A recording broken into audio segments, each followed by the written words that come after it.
Hello everyone. Today I will introduce to you about the first principle of the solid is single response reversibility principle. So first of all, the principle states is that a class or method should only have one single responsibility. So meaning is it should only have one reason to change. If there is the method or class have multi reason to change, meaning we need to separate uh, them out, or we can achieve that by using interface. That is the reason solids often combine the principle together. But in this video, I just want to focus on the single responsibility principle first. So the benefits of this principle is the benefits of this principle is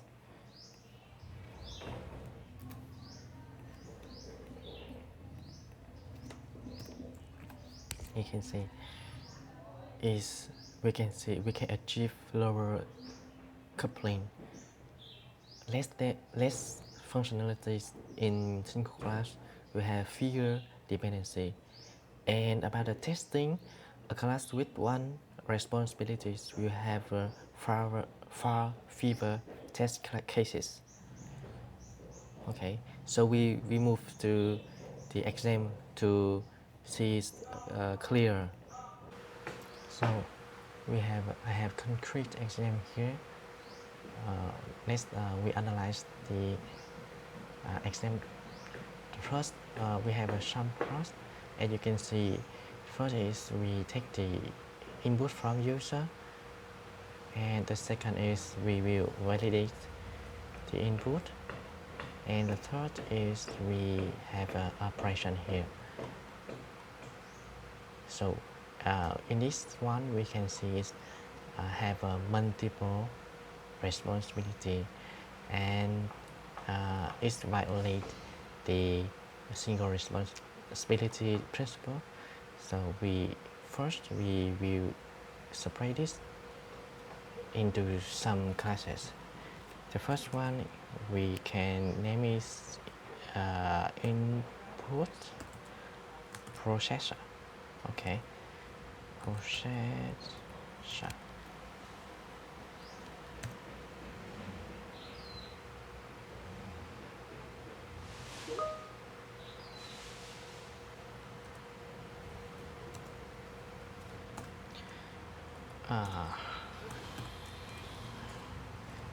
Just for the demonstration, so I will create a static method here.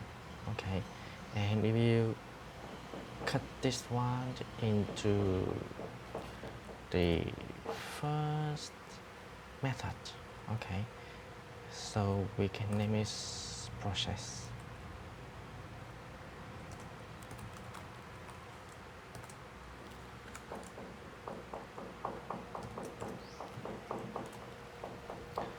In this, we take these three parameters from user. So we will create a class for that three parameters, as I already created here. We have one constructor, and we have three fields in this class. So we will return this to the main method. Okay, return new. So we will return the price here. Return new the price with this first parameter. The second is the number of items. The last one is the unit price. Okay. So here we will take this one. So the price equal input process. Okay. So we can see the second part is we validate the user inputs. So we can separate this one to another class. For example, name validation checker. Okay.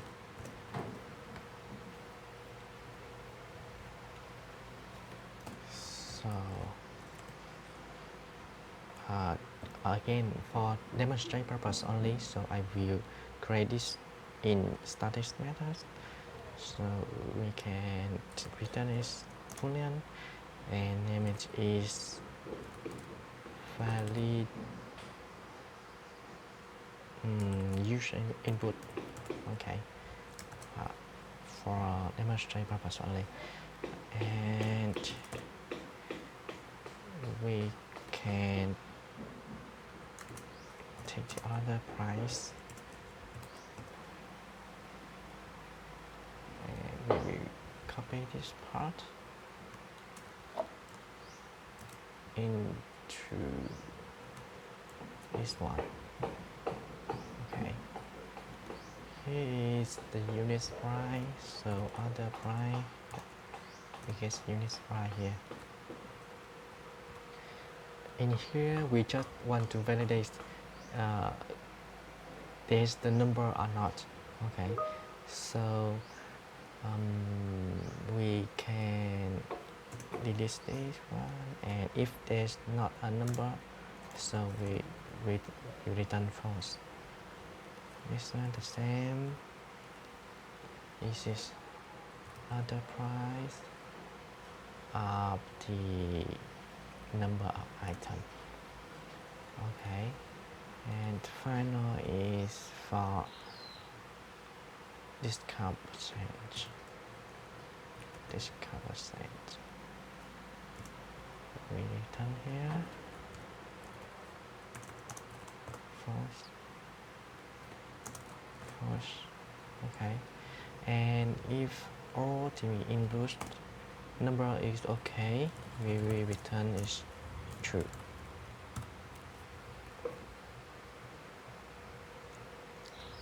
Okay, we will call this here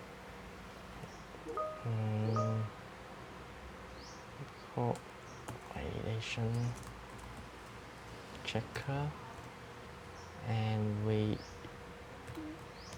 pass the other into it. And after the validation okay, and then we can have operation here. So we can separate. This is another class we can call other price calculation.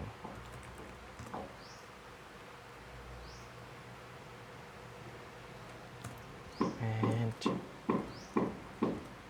we can here we will return the other price. So we have a big decimal and we call execute. We receive the 3 input, so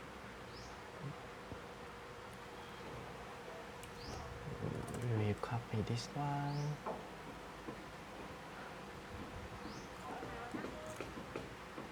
into this class. Okay, so we will receive the first is unit sprite. So unit sprite is bit decimal unit price, and the second is the integer number of item. The third price is the discount percentage. Okay, this one.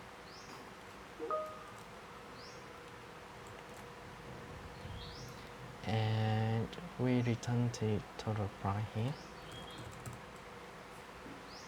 Okay, and done. We can call this to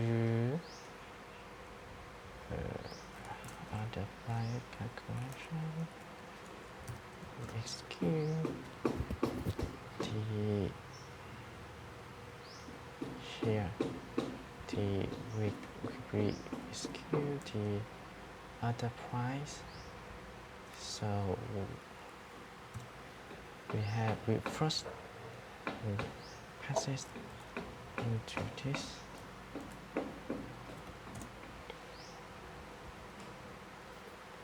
After we validate, we make sure the user input is the number, so we can call this into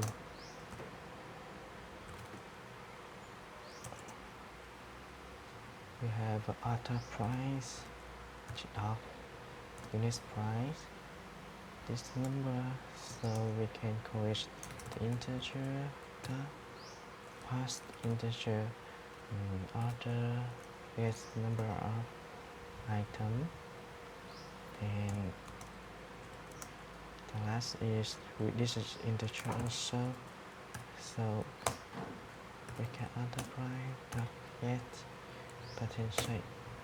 Okay, and then we pass it in this with execution. Okay, first is unit price, so we have a unit price. Second is number of, this is the number of item. The second is number of item, correct, and the first is discount potential state, and we take it out is as total price. Okay, and print it out here. Yes. Okay, this is we no need anymore, so remove. Now you can see we have a very clean ABI, or you can understand this is kind of an ABI or a function. We have a very clean a function here, so we can test it. Let's run it.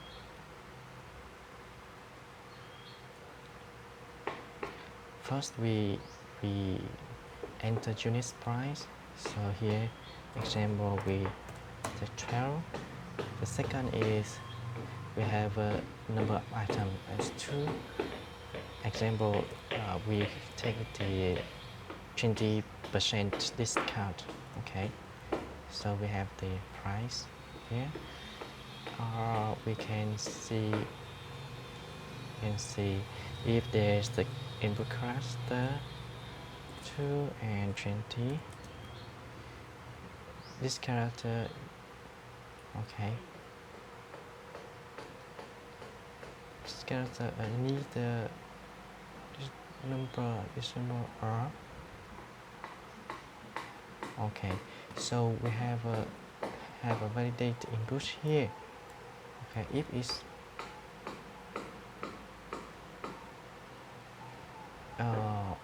we will refactor this a bit.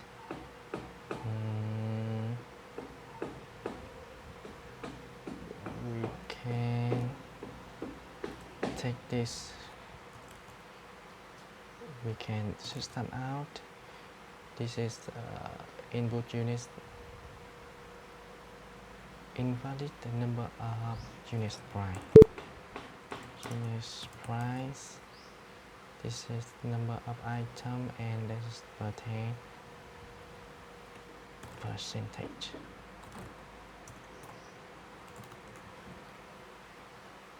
Okay, and this is, we can see it. It reminds us we need to take the output of this one. Okay, so I will is valid input, for example. Okay, if this is not valid, So we will return. So if there is valid inputs not valid, okay, so we will return. We don't do it anymore, and we have the message here to the to check this the problem. Okay, so we test again.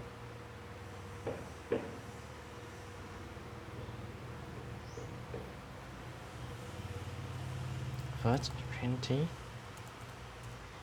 second is example character, the last is 20%. Yeah, we can see invalid number of items. Our other example is we can enter this character. This is the number of item and 5% invalid number of units price. Okay.